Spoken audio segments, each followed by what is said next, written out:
Good morning, Ms. Magula. Good morning, Mr. Commissioner. Am I pronouncing it correctly? Perfect. Thank you, thank you.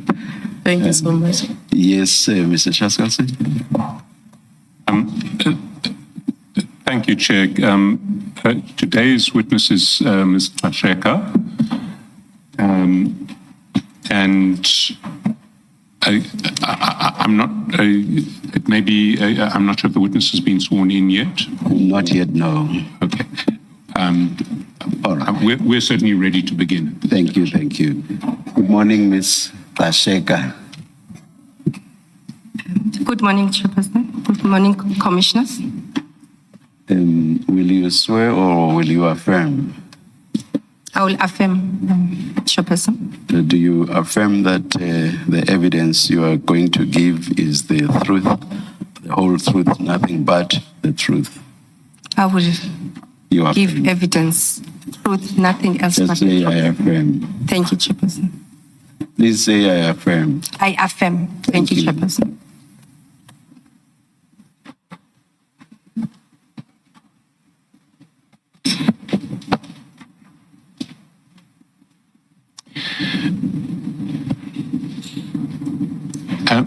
Chair, before we begin, I should just place on record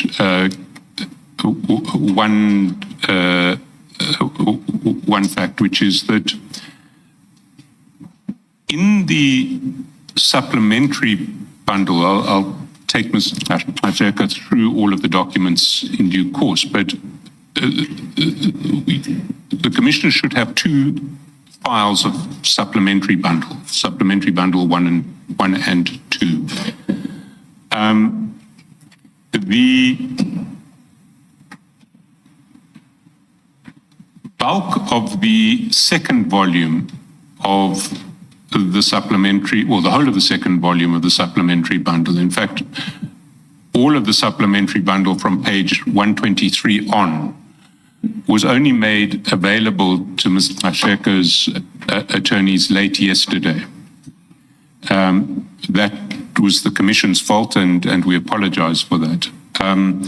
As a result, it would not be fair for me to question the witness on any of these documents today, but I have spoken to her legal team, and we have agreed that I won't traverse any of those documents today, that I will only get to them tomorrow, and that they will prepare overnight on those documents, and that if there is, if they want, as it were, Ms. Gxasheka to be led in relation to those documents first thing tomorrow morning, we will arrange to do that. There may be a supplementary statement overnight, but they haven't yet decided whether that will be necessary or not. So for now, I would ask the Commission also not to ask questions in relation to anything that appears from page 123 onwards of the supplementary bundle. Thank you, Mr. Gxasheka. Ms. Magula. Thank you, Mr. Chairperson. Indeed, I do confirm what the evidence leader has said. We received documents early hours of this morning, to be precisely at 1:03 a.m. So we discussed before we got into this hearing. Everything is so arranged as he has said. I confirm such. Thank you, Mr. Chairperson. Thank you, Ms. Magula. Yes, Mr. Gxasheka. Thank you, Chair. Ms. Gxasheka, before we start, I just want to clarify that you have all of the documents that I'm going to be referring you to. And the first file, and the file that will be certainly the most important for the start, is, it says statement on its spine, and it's a file that contains your two witness statements. It says file 1 of 6. Yes. And that I'll be leading you from that file this morning. Then there are 5 additional files, files 2 to 6 of 6, which are the annexures to your statements. I understand that one of those files, which is, I think, the regulations, which is a file of legislation you don't have with you, or have you been able to source a copy? I don't propose to ask you questions around it, but if you get to a point where you need to consult any of the legislation in your answers, please say so, and we will make arrangements for a duplicate copy of that file to be made available to you. But from my side, I don't intend to ask questions to you about the legislation. Then there is the supplementary bundle file, two files, and the only questions that you'll be asked today, to the extent that you are asked any questions, will relate to the first file of that supplementary bundle file. Okay. And the way that we structure these questioning sessions is the first stage of the questioning is really to take you through your statement so that you can tell your statement without intrusive questioning. So you don't need to be on your guard until I say, okay, we've reached the end of your statement, now you're going to be subjected to intrusive questioning. So I will be taking you through your statement, and at the end of the statement, we will then get to certain topics where I just want to interrogate your statement more rigorously. There are two statements that you have filed, and the second one is called supplementary statement, but as I read it, it's more a consolidated version of the first statement, which also responds to certain allegations that were that only came to light in the evidence of Ms. Mashazi after you had furnished the first statement.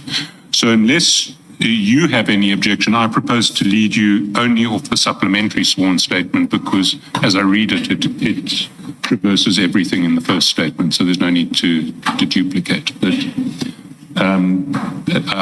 I see your legal team is nodding in assent. So that is how I propose to proceed. And with that introduction, can we then turn to your supplementary sworn statement? And maybe start at the end. And can you just confirm that the signature that we see on page 43 is your signature? And that the contents of the statement are, to the best of your knowledge, true and correct? I hereby confirm it is my signature. Thank you so much. And can you confirm also that the contents of the statement are, to the best of your knowledge, true and correct? Indeed, the content of the statement, to my knowledge, it is my statement. Thank you so much. Thank you. Then if we go back to the beginning of the statement, you point out in paragraph 1 that you are employed at the Ekurhuleni Metro as head of Department Human Resources. Paragraph 5, you discuss your history and qualifications. Can you, first of all, tell the Commission when you were appointed, when you were first appointed at the city? How long have you worked at the city? If you can. Okay, thank you so much, Chairperson, the Commissioners, and the evidence leader. Through you, Chairperson, I think before I speak to my qualifications, I would like to address some irregularities that I've seen on different statements, transcripts, in relation to my surname. Thank you. The last time you did raise it, but as I was going through the statements, I've realized that I've been addressed in different ways. I would like to correct that Mrs. Linda Louisa Gxasheka, I'm not a Mr. I've called Gxasheka, and I'm thinking these are legal documents that I've gone through. So I would like that to be corrected, that I am Mrs. Linda Louisa Gxasheka. Thank you so much. To come to my career at Ekurhuleni, that has led us to be here today. Indeed, I arrived at Ekurhuleni in 2015, May 1st of May 2015, coming from City of Joburg. I've joined local government in 2008. I worked for City of Joburg for those years. I did a lot of great work for City of Joburg. I'm hoping that at some point I'll be able to talk to that about my career. When I left the City of Joburg, they called me 3 times when I was at Ekurhuleni. Linda, come back. The city is not functioning in HR without you. I'm not there. Maybe I will be able to address that, but I felt it's something that needs to be discussed in terms of my career trajectory in local government space. When I was appointed as divisional head for field services, the reason I think they chose me to be appointed in that position, because at City of Joburg as well is the position that I held. I had about 3 to 4 promotions when I was working for City of Joburg. To some extent, I think when the City of Joburg was going through the issues of the billing system, the ICT system, at some point in one council, I was appraised for making a change and contribution to the change at City of Joburg. Hence, when I left, I was called to go back, but I felt that I've done my journey and I have a role to play at the City of Ekurhuleni. Hence, I stayed. I was in that position of a divisional head, field services, and my role was to implement HR business partnering model. And that's what I implemented successfully in the city of Johannesburg. And I put systems in place. I developed the business partnering model, operating model for the city of Ekurhuleni. I've developed service level agreements without using any service provider. I saved money. When I arrived in Joburg, they spent millions in developing that plan. When I came in, I went and implemented. I had so many highlights, but we're not here for City of Joburg, and I don't want them to be brought into issues of Ekurhuleni. I implemented a lot of policies in that role at City of Joburg, including a sexual harassment policy that will be discussed today, and service level agreement. I've also implemented that. And those were the success. I came with the surveys to speak to issues of how our clients at the time, which was about 25 departments, were perceiving HR services. And from the findings of that survey, that's when we then developed all the other operational parameters and strategies for the city of Ekurhuleni. Subsequent to that, there was a first institutional review we embarked upon at the city of Ekurhuleni. And my position as a divisional head field services, it was then merged with a divisional head talent acquisition, recruitment and selection. Then I was responsible for those 2 functions without any additional salary. I don't think that was the main issue to me. The aim was to see that we can change Ekurhuleni. It's a bit we hear today, Chairperson. Subsequent to that, I think in February 2023, on this day, it was on a Thursday, Council adopted my appointment as the HOD Human Resources. Such an irony, but a beautiful one, I hope, that today I'm here testifying for being in this role. And I've been in this role ever since then and to date. I think I've dwelt too much on this issue. You will tell me, evidence leader, if we're going to go paragraph by paragraph or what is going to happen so that I don't spend too much on one paragraph. Thank you so much, Chairperson and the commissioners. Thank you, Ms. Gxasheka. You refer in paragraph 5 to your CV in Annexure LLG1. That's on page 1 of the Annexure bundle, file 2. Can you just confirm that that is the correct document and that the CV is and that the contents of the CV are correct? I don't need you to amplify them, but just confirm the correctness of the CV. Yes, we can confirm it's just the years that might need to be corrected. As I say, I've been in local government more than 10 years. I think it's about 16 years. Thank you so much. Thank you. And then you discuss the work that you've done in the HR department in Ekurhuleni through the paragraphs 6 to 13. Can I ask you just to amplify a couple of these paragraphs? You say you've implemented the human resources business partnering model. Just wasn't clear to me. Can you just explain what it is?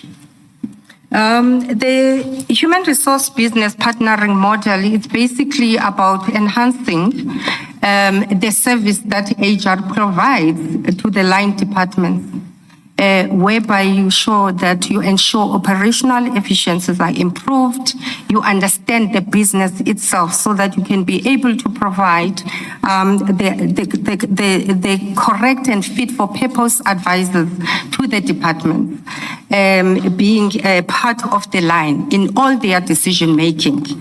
And hence it was important to look at this. I said earlier on, one of the issues I embarked upon was the service, the customer satisfaction survey.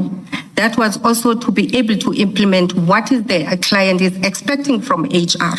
But most importantly is to ensure that HR is operating effectively and efficiently in providing services to the department.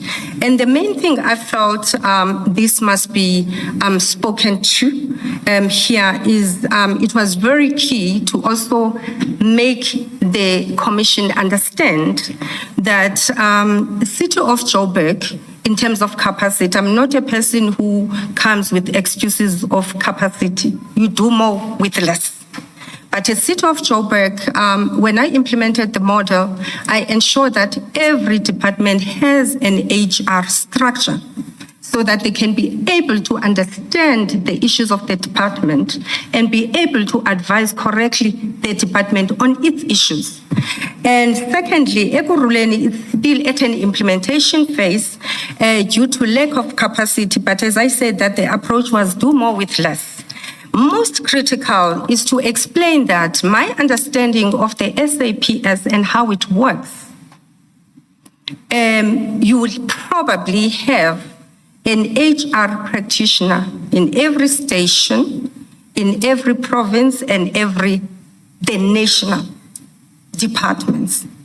Ekurhuleni, as I explained that, the model is still under implementation. I'm the only HOD responsible for, at that time, of these matters that we have for discussion, for 25 departments, with the political offices that has its own challenges. And I had about 5 HR business partners that must man and provide support to all these departments. Hence, majority of the work and the decisions that had to be made at a center.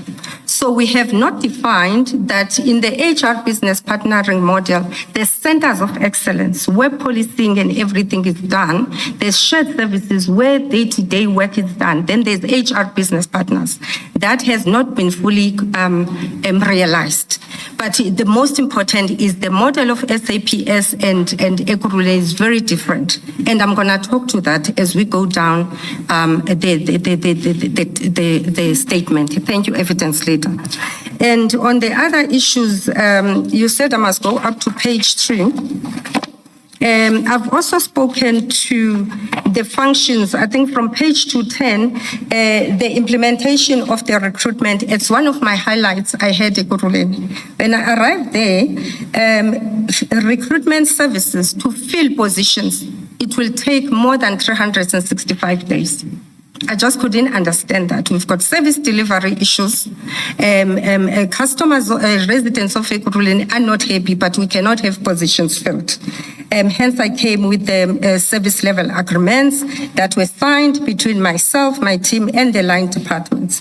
And by the time I became an HOD, recruitment processes to date are between 90 days. That's our turnaround time.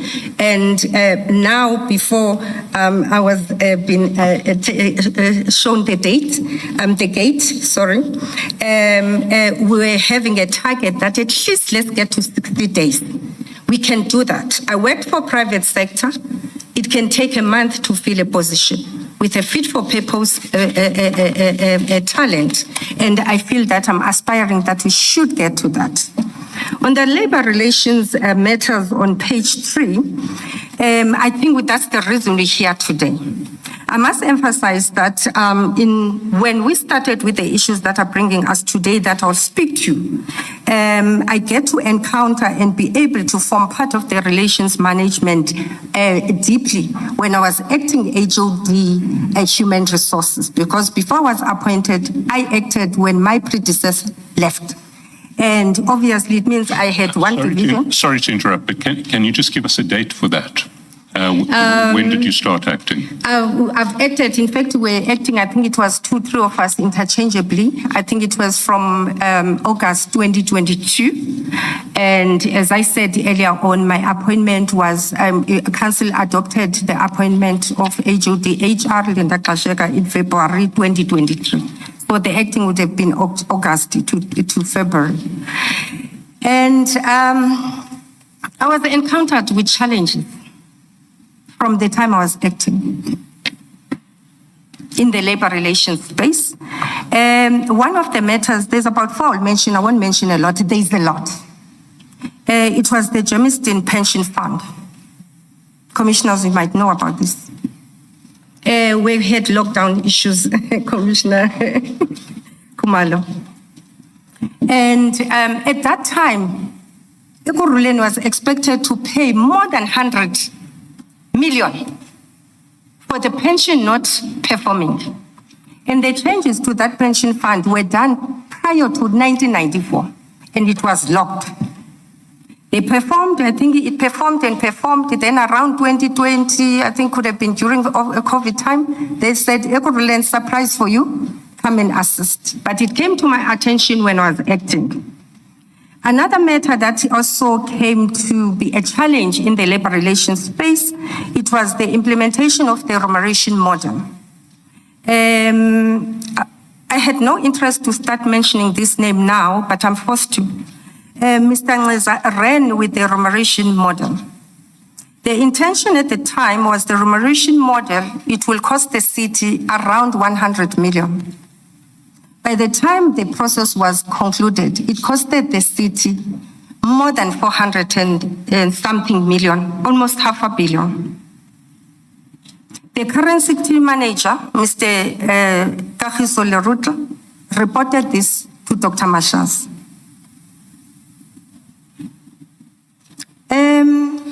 The challenges of this, it meant that the city now must embark on a moratorium. It means we reduce the filling of positions. We know, Chairperson and Commissioners, what that translates into. Limited capacity. We don't fill positions. Ultimately, what does that mean? Service delivery is impacted. And we expect that citizens of Ekurhuleni must be happy. These are some of the challenges I had to deal with. I was also encountered the Kalimashe and others matter, Kwejan and others matter. That one of those matters costed the city 500 million, $500 million. I had to sit and negotiate with the unions. Another one, by By the time it came to the city, to the legal department, it was left with 6 days. It was a judgment, not even a contempt of court, a judgment against the city manager. Not going to mention names. It could have been the current city manager, it could have been the previous one. 6 days that are left. I'm the HOD HR. What is council going to say to me when she's arrested? What is her family going to say to me when she's arrested? These are some of the challenges that we've been encountered with from HR, and that's when I started partnering with legal department. We know some of the matters that they had to deal with, the PCX matters and all of that, but I'm focusing on the LR issues that they had to assist me with. I'm new in this position. I've got judgments. I've got contempt of courts. That on matters that Mr. Neza and the ER division could have negotiated years ago and settled. The fights you fight, once you get to labor, LAC, at least, you should know that you're winning or not. On the matter of a 500,000, it was 1,000 employees that were impacted that were going to benefit on that. Some of them, they are union leaders. I won't mention the unions. Come to me and said, HOD, I've already made a calculation. If you settle this for us and pay us this 500 million, I retire. I asked them, what does it mean for the citizens of Ekurhuleni? What does it mean for employees? Because it means we might probably have to retrench something that was never done in local government. It might mean we don't fill positions once more. What does it mean for your own children, for the generations that to come? These are matters I had to settle to an extent that we reduced from that 500 million and to a lesser amount. I think we signed with the current city manager only last year, but it was ongoing challenges that one had to take up the seat and own ER space. If I did not, Ekurhuleni might have closed by now.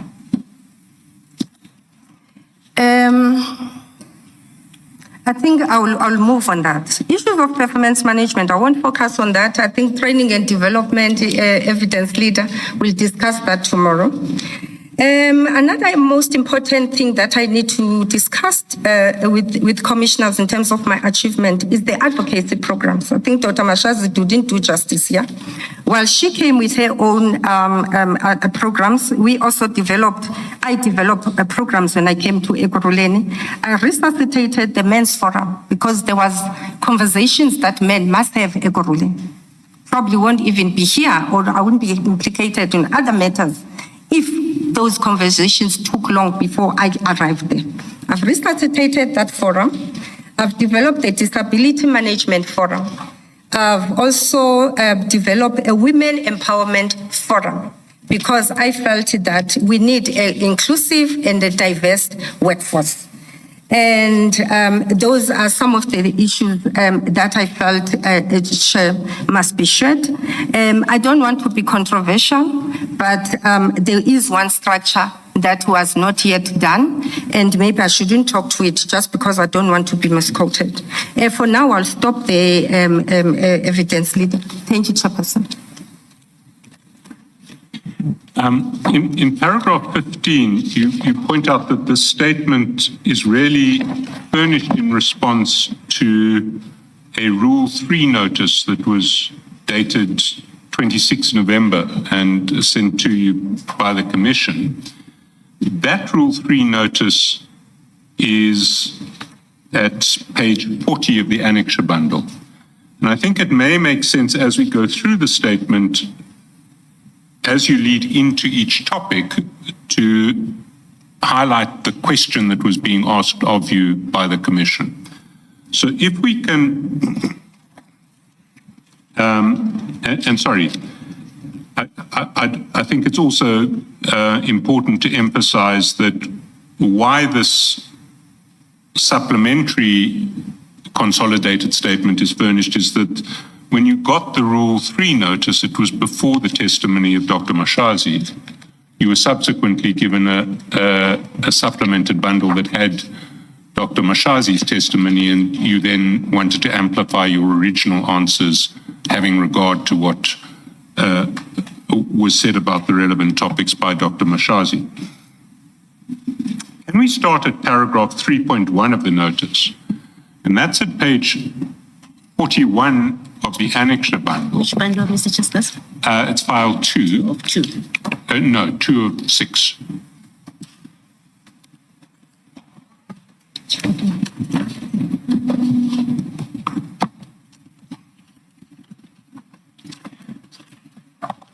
And it may be convenient if we just keep open or accessible pages 41 to 43 of that file, because we'll be coming back to them as we go through Mrs. Gxasheka's statement.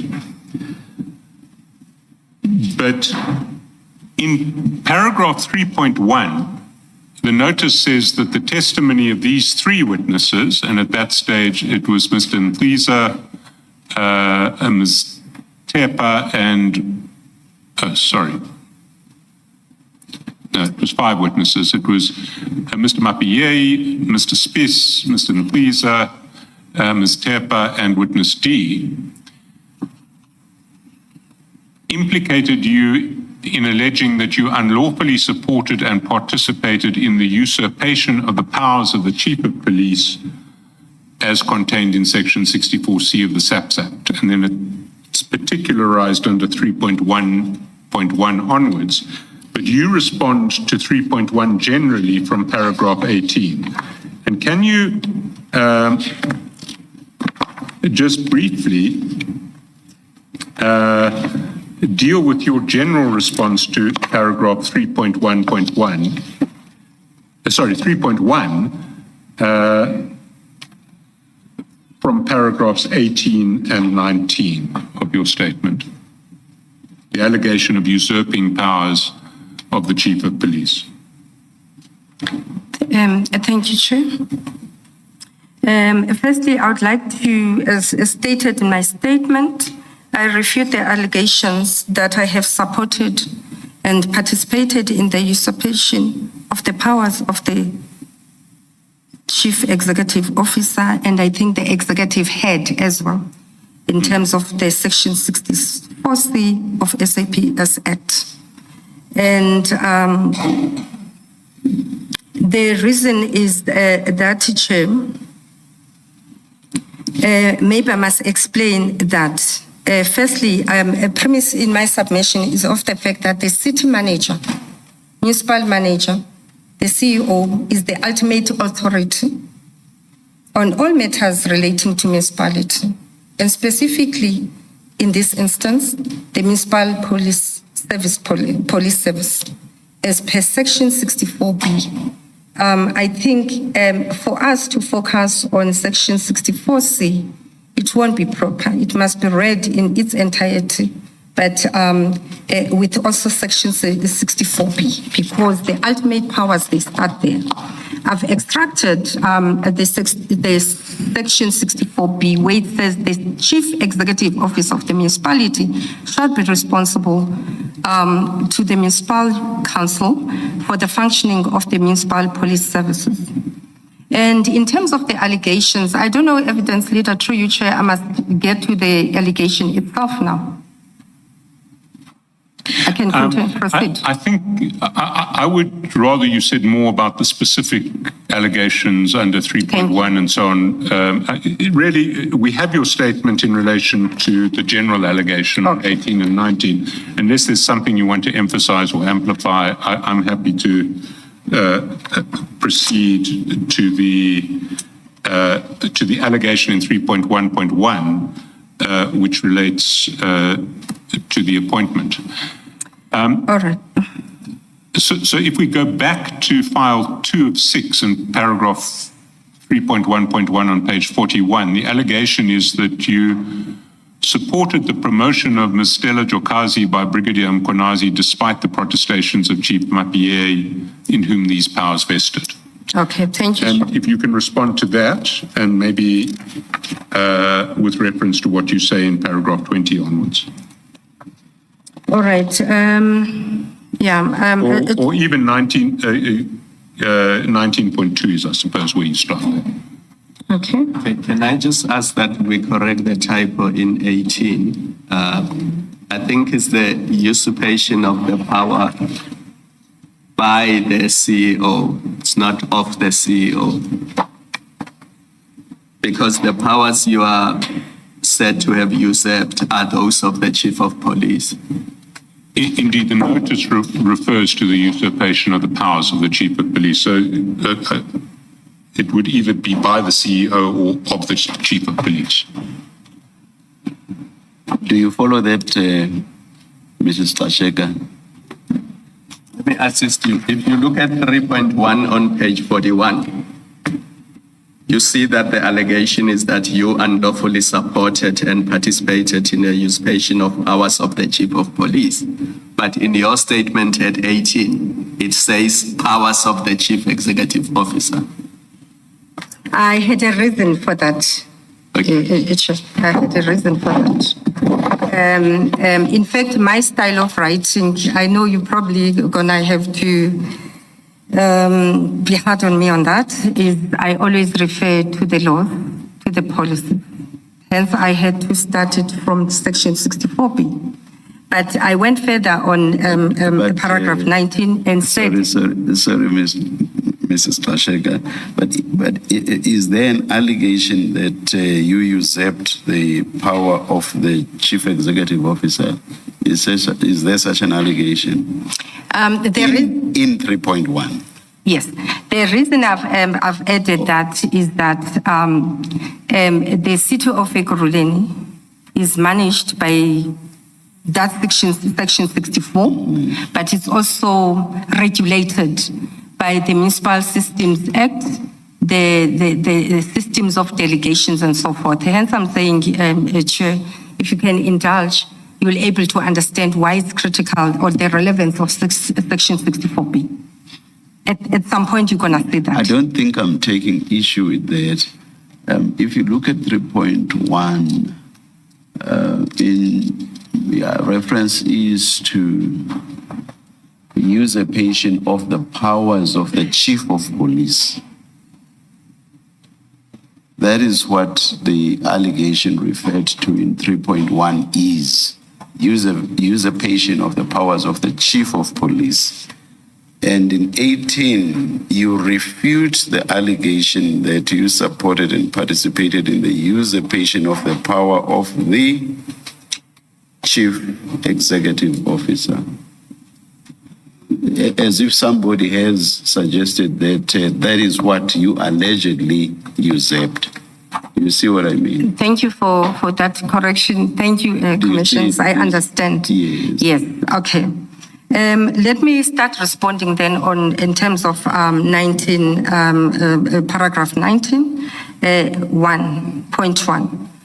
As I said that I unequivocally dispute this allegation in that in provision 64C, it must be read in conjunction with other applicable legislation, laws and COE policies, which dictate and provide guidance on the framework and processing of the recruitment, appointment, promotion and transfer of members of the municipal system, police services.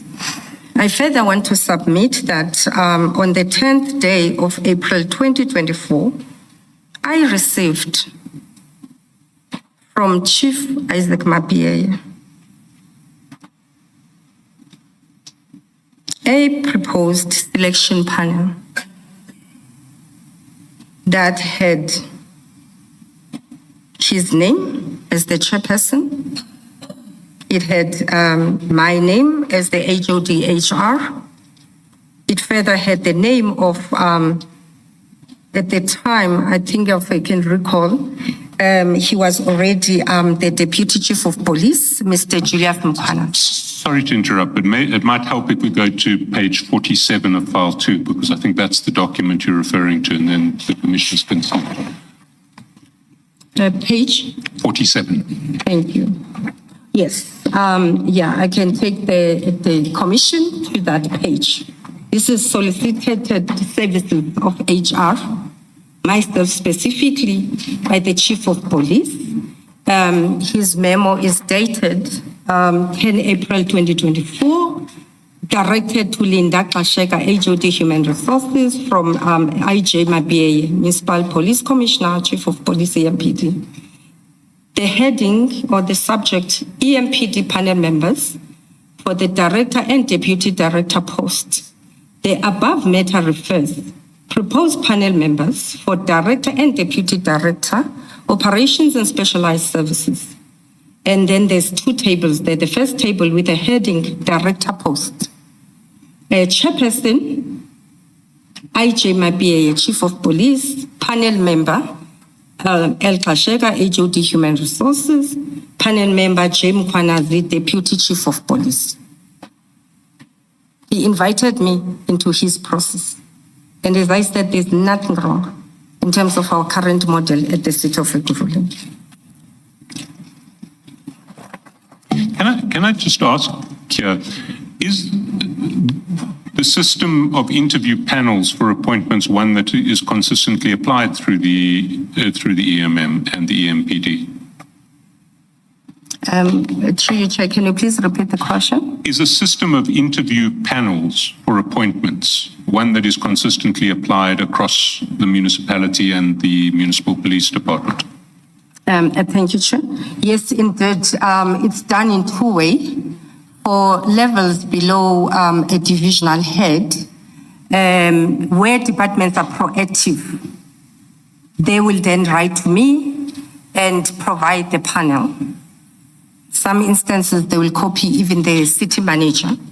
And then for the divisional heads, that particular level, I think executive managers, senior executive managers, because they are fixed-term contracted employees, that I will, most of the time, 99% of the time, I take initiative and request for instance, from filling of positions, because it's a 5-year contract, so they tend to expire. So I'll initiate that and write to the city manager. The departments, they would normally call me, the line HODs, and say, this position you sent to us, you notified us it's about to expire, please assist with the process. So below that level, they will write to us and request with the panel. In some instances, I'm not included. In some, I'm included. Preferably, I shouldn't be included. But sometimes they do want me there. Thank you. Apologies for taking long there.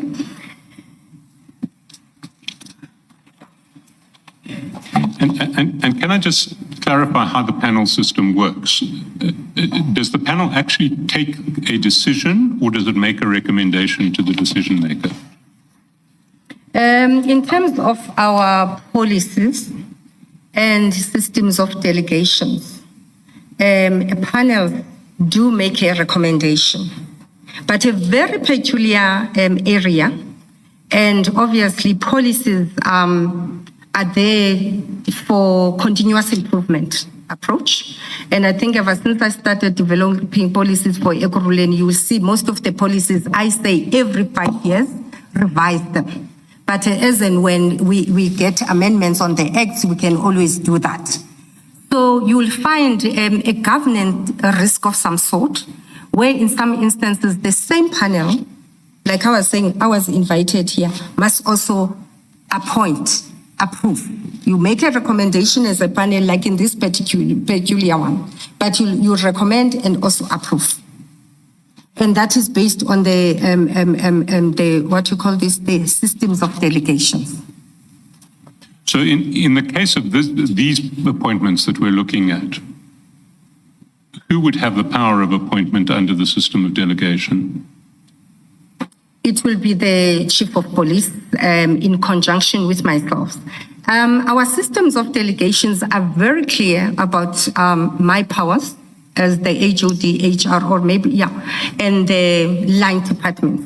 It does talk about shared powers, shared resources, even from you commencing with the process without articulating verbatim. It says that in conjunction with HOD, HR, do recruitment, appointments, transfers, and everything else in conjunction.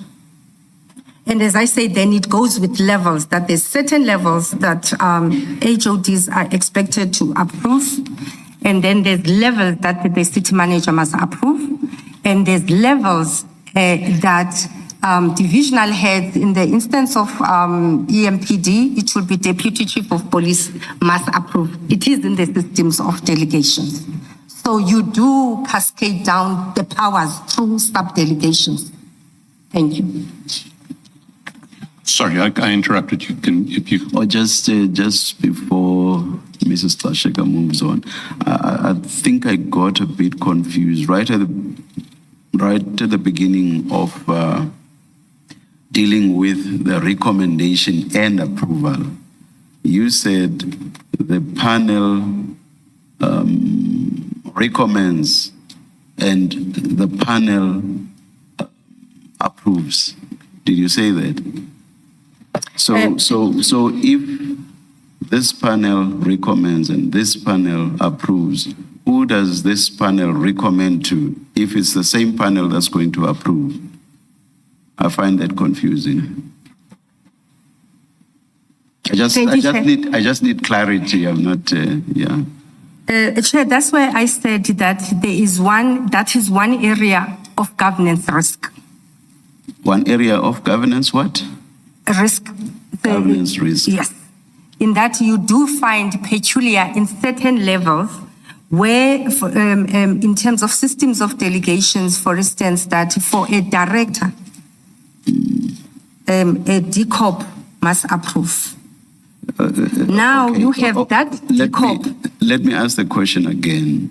Do you mean the interviewing panel recommends to itself? Is that what you mean?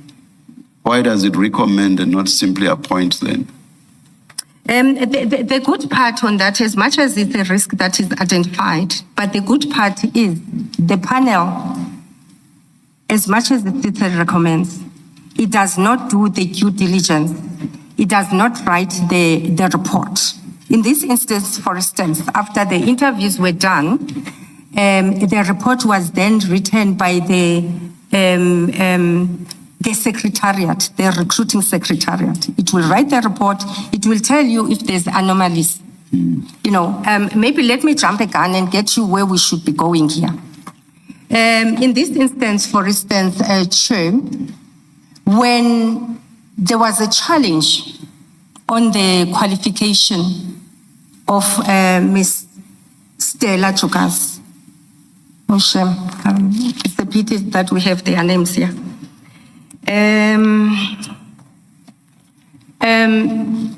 The main thing that was the challenge in terms of my statement, the chief said, after we shortlisted, I think we shortlisted about a very strange thing. It doesn't normally happen. We shortlisted about 7 to 8 incumbents, candidates. And then the chief then calls me and said, look, we need to have a discussion on this. And I made it very clear that we don't do that outside the panel. Let's go and discuss on the panel. But to cut this story short, his main concern was that he was targeting Ivan du Plessis for the position. After I stopped him having a telephone conversation on the day of the interviews, he arrives in my office early. The chief doesn't make an appointment. Chief gets to your office, even hardly sends emails. He writes all these memos. He does the writing, but will send them to your office. He arrives there. He's highly respected. When he enters, people stand up. And to me, even if you are a general employee, you are a high person. I've got an open door policy. So it usually comes in. HOD, I'm targeting Ivan du Plessis. And I said, Chief, you know, we can't deal with things that way. Why? He meets all the requirements. And I said, all these people who shortlisted, we can't shortlist you if you don't meet the requirements. And it's a collective decision. 3 of us must account if there's a panel member that is, a candidate that is shortlisted, we shouldn't. And number 2, I explain that, Chief, you allow the process to run its course, let alone that we've got employment equity. Mrs. I think you answered my question, which was, does it recommend to itself? And you basically said yes. Thank you, Mrs. Gxasheka. Yes, Mr. Gxasheka. Maybe to jump ahead, if we can go to page 72, which I understand to be the recommendation coming out of the panel. Is that correct?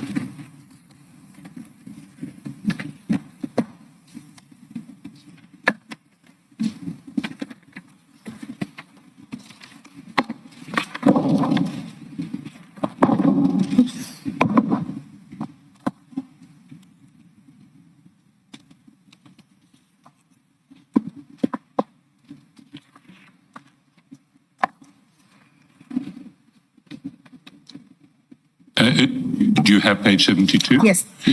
Maybe if you can just explain this document to the Commission. Thank you. It's an interview summary and recommendation template.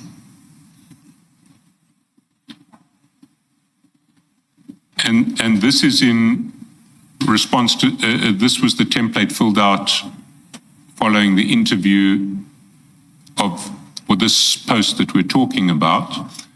And if we go to the bottom,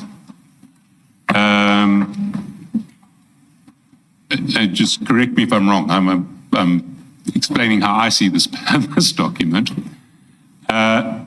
You see the scores that the three panelists gave to the 6 shortlisted candidates. The first column, the first panelist was the chief, the second panelist was yourself, the third panelist was Chief Mkhwanazi.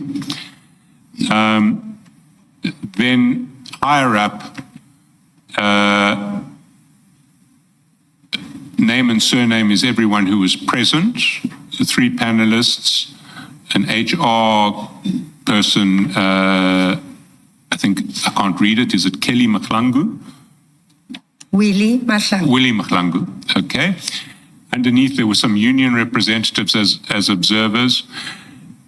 And as I read this document, there is a scoring by the panelists, and the highest scorer is Ms. Jokazi, the second highest scorer is Mr. Duplessis. Is that a fair summary of it?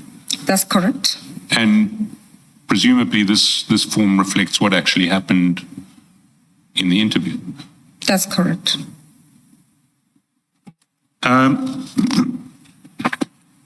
Can we then, I mean, I don't propose to deal further with paragraph 3.1.1, unless there's anything that you want to say. I'd like to move to paragraph 29 of your statement, which responds to paragraph 3.1.2.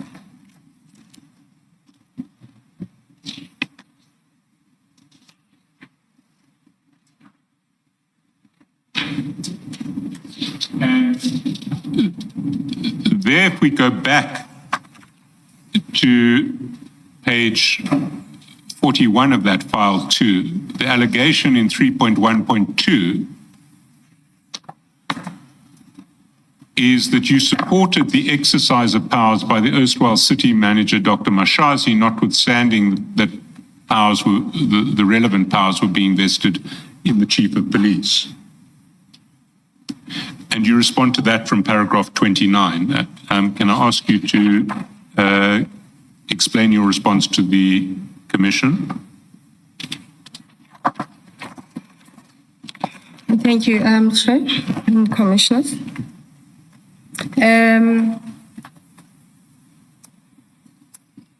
Again, my intention here is to submit in front of the Commission that whereas Isaac Mapieye, the Chief of Police, refers to SAPS Act, Section 64C, as the ultimate law that governs EMPD, the city is regulated by other laws. I could have articulated this previously.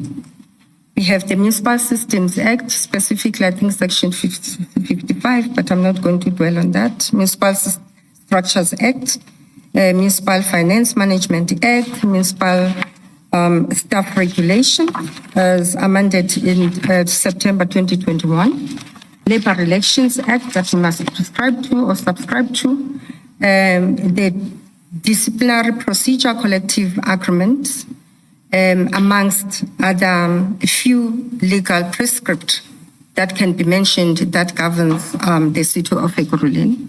I further submit that the city manager is the ultimate authority in all matters and functionaries relating to operations of the municipality, specifically in this instance, municipal police services, as per Section 64B of the SEPS Act that has been amended, which reads as follows: that the municipal manager of a municipality shall be responsible to the municipal council for the functioning of the municipal police services, taking into consideration national policy priorities and efforts. This change aligns municipal policy oversight, Chair, in line with local government administrative structures. Section 64B is part of the Chapter 12 of the SAP Act. I'm not going to dwell on that. But basically what is important is that it's operating under broader legislative framework. It cannot be read in its own. I can make an example that we have Department of Energy. It's managed by its own acts. They have stakeholders like NERSA and so forth. You've got waste environment that are managed by NEMA. You've got finance that is managed by DORA and so forth. You know, but what is most important here, where this SAPS Act aligns with Ekurhuleni, Section 64B. You know, it says that even Section 54C to be that when you apply that section, it's subject to other legislations. I think that's what I wanted to emphasize here. Mr. Gxasheka, just a moment. I'm a bit worried, and I'm hoping maybe we can do this during tea.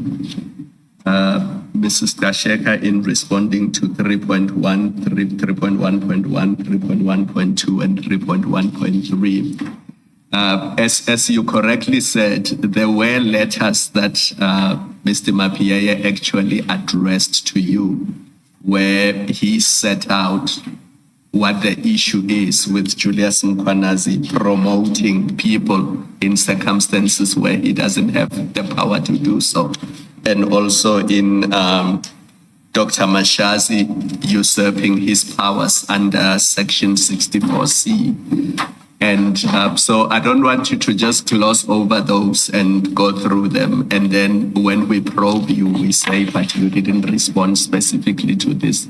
So maybe during tea in Mapiye's file, page 49, 51, and 52, it's those three letters where the specific allegations are set out.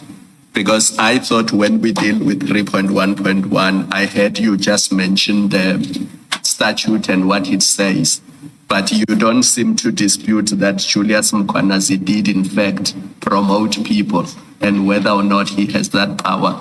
So I think to be fair to you, maybe just when you complete the response to those subparagraphs you have regard to these three letters. Thank you, Commissioner. That makes a lot of sense, so that we deal with matters sequentially. I will try to do the same in relation to other issues where where there are possibly relevant documents which your response doesn't address directly. It's an awkward situation because I don't want to.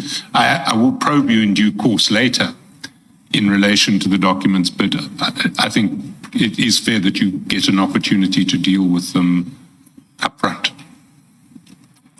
Can I respond on that, Chair? Because I think we might be missing each other. What I've explained earlier on is that, and you made me go and read a document on the recommendation. What I'm trying to explain here is that there is a panel that was set, and the panel has its own duties, that chief himself he has invited that panel to come and sit on the interviews.